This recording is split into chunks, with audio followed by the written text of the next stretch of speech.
Selamat malam, salam budi luhur. Nah, ini adalah pertemuan kita untuk perkuliahan yang ke-13 ya, adik-adik mahasiswa sekalian.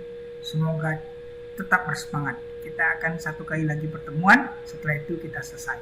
Baik, seperti yang kalian perhatikan pada layar, minggu yang lalu pada pertemuan atau perkuliahan ke-12, Bapak sudah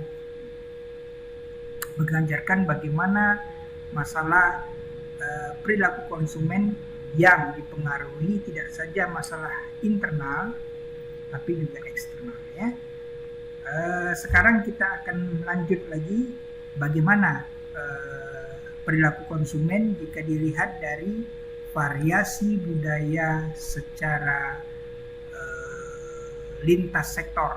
Nah, jadi budaya lintas sektor atau lintas budaya ya, itu menarik gitu ya, karena masyarakat kita tidak saja hanya terdiri dari satu suku ya, misalnya suku Melayu, suku Jawa, tapi lebih dari itu ada mereka yang memang saudara kita yang merupakan bagian kecil dari konsumen kita, itu adalah peranakan dari India, peranakan dari Arab, peranakan dari Afghanistan, peranakan dari Mesir, ada juga yang peranakan dari Perancis, ya, Portugal, ada juga yang dari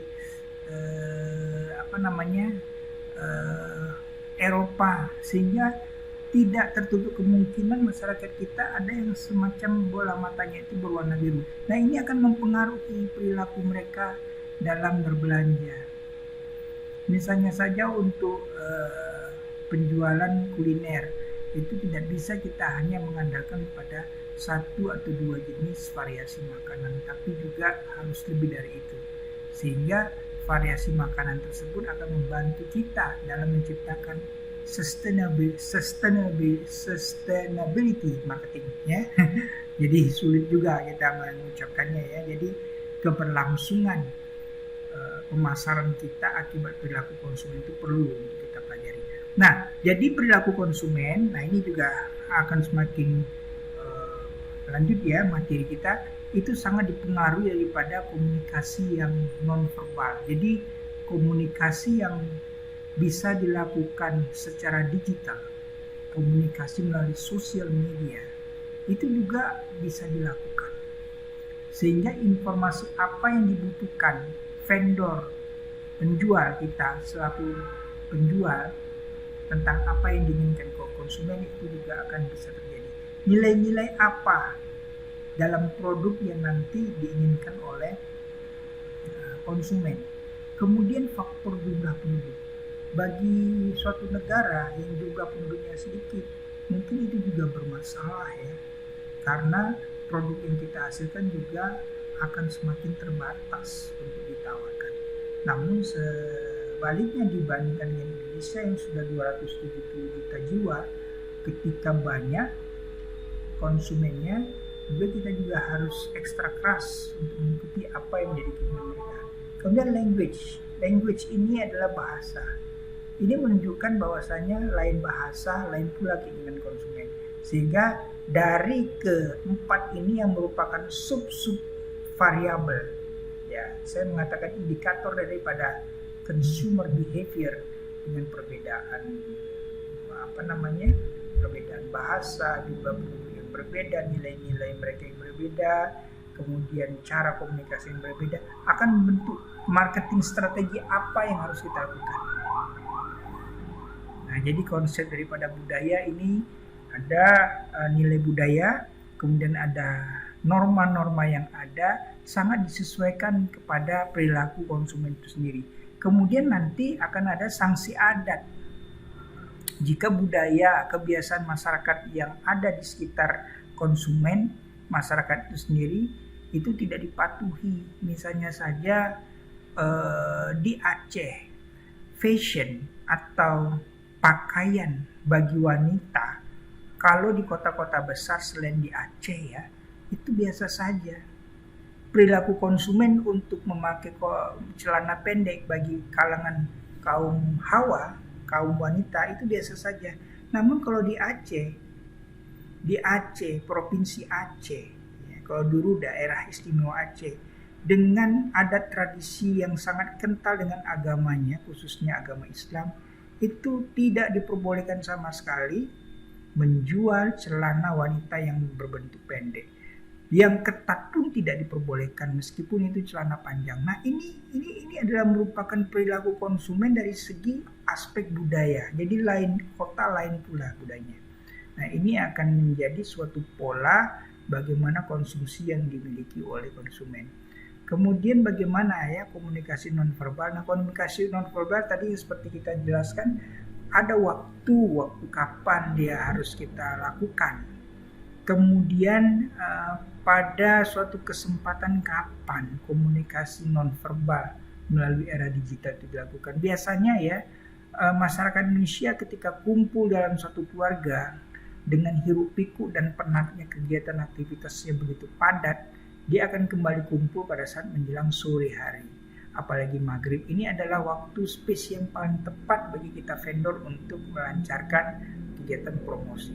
Simbol-simbol yang digunakan, kemudian bagaimana hubungan antar sesama bagi konsumen itu sendiri. Agreement ini kesepakatan. Ketika masyarakat atau konsumen itu senang dengan produk kita, dia akan kembali. Bahkan akan melancarkan word of mouth. Artinya dia akan bercerita kepada orang-orang di dekatnya bahwasanya produk kita itu mantap. Produk kita itu adalah sesuai dengan keinginannya. Kemudian sesuatu harus adalah sesuatu yang spesifik dari produk tersebut sehingga mempengaruhi perilaku yang spesifik juga dari si konsumen. Kemudian etika ya. Ada kalanya kita dalam bertransaksi antara konsumen dengan penjual itu harus ada kata-kata yang sopan, tidak saling menyakiti, bahkan kita saling membutuhkan satu sama lain ya. Kemudian demografik itu adalah jumlah penduduk. Apa sih? Jadi demografik ini sudah saatnya kita memahami data-data sekunder dari konsumen tersebut. Sehingga nanti akan mempengaruhi bagaimana marketing yang akan dilakukan. Nah, contohnya saja ya, semakin padat jumlah penduduk dari suatu negara, dari suatu kota, maka akan semakin bijak suatu vendor atau pedagang untuk melakukan gencar-gencarnya green marketing. Bagaimana pemasaran yang tidak adanya waste atau sampah dan segala macam, tapi justru sebaliknya menggunakan bahan-bahan baku yang alami, yang ada di sekitar alam dan mudah membusuk, jadi justru tidak membuat sampah gitu ya. Nah, ini kita juga harus mengetahui dari segi penduduk bagaimana perilaku konsumen bagi mereka yang dari anak-anak, baby boom generation itu adalah anak-anak. Tapi ada lagi yang berbeda adalah generation X. Jadi anak yang sudah mulai beranjak dewasa, itu pun beda lagi antara pria dan wanita. Kemudian generation Y atau generation Y, ini adalah bagian daripada masyarakat kita atau konsumen kita yang memang dari kalangan remaja itu juga berbeda ya. Jadi perilaku remaja ini adalah perilaku yang memang dia sangat pelin-pelan. Jadi banyak sekali pertimbangan dan mudah terpengaruh dengan lingkungannya untuk berubah-ubah. Nah, jadi maksudnya begini, kalangan remaja ini masih labil, baik sikap dan perilakunya, masih labil dalam mengambil keputusan. Nah, maka dari itu kita sebagai penjual harus mengikuti apa yang menjadi keinginan mereka. Kemudian masyarakat juga memiliki tingkatan sosial. Tingkatan sosial dari aspek sosial ekonomi itu bisa dilihat dari pendidikannya, ya, pekerjaannya, kemudian kepemilikan konsumen dari aspek bisnis dan segala macam, kemudian income dan segala macam. Sehingga kalau ini semuanya tinggi, ini akan mempengaruhi bagaimana social standing itu artinya diterimanya posisi daripada si masyarakat ini dalam masyarakat luas.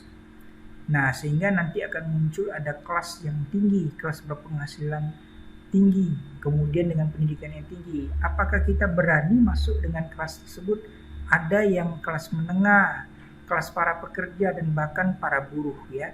Ini akan menampilkan perilaku-perilaku konsumen yang sangat khas. Contohnya dia akan melakukan preferensis, memilih mana yang sebaiknya membeli produk yang sangat dibutuhkan ketika itu. Sedangkan yang kebutuhan sekunder itu dinantikan saja. Kemudian perilaku pembelinya juga berbeda. Konsumsinya juga beda antara masyarakat miskin dengan masyarakat menengah ke atas. Kemudian komunikasinya juga tentu beda ya. Maka di sini ada kelas yang tinggi dan kelas bawah. Bagi kelas menengah, maka di sini perlu adanya pemikiran kita untuk memahami aspirasi daripada mereka. Kemudian preferensi, produk apa sih yang mereka inginkan, baru kita memposisikan masyarakat itu, konsumen itu adalah simbol daripada masyarakat yang sedikit agak menengah ke atas gitu ya. Nah, ini ada beberapa data bahwasanya penting ya bagi kita sebagai penjual untuk mengetahui seberapa banyak sih masyarakat kita dari segi aspek presentasinya untuk yang mereka berpendidikan tinggi, mereka yang memiliki wawasan bisnis itu seberapa banyak sih, dan segala macam. Kita juga perlu membentuk adanya skala education scale ya, skala edukasi. Nah, berbeda ya kita melayani konsumen yang berpendidikan tinggi minimal sarjana S1 dibandingkan mereka yang diploma 3, apalagi konsumen yang hanya tamatan SMA atau konsumen yang tidak pernah mengenyam pendidikan sama sekali. Itu juga harus hati-hati karena di sini mereka lebih banyak tersinggung, get offended, get disappointed ya ketika sedikit berbicara, padahal si vendor atau penjual hanya main-main saat itu ya. Begitu pula dengan sosial strata, ada yang menengah ke atas, bahkan ada yang di bawah ya.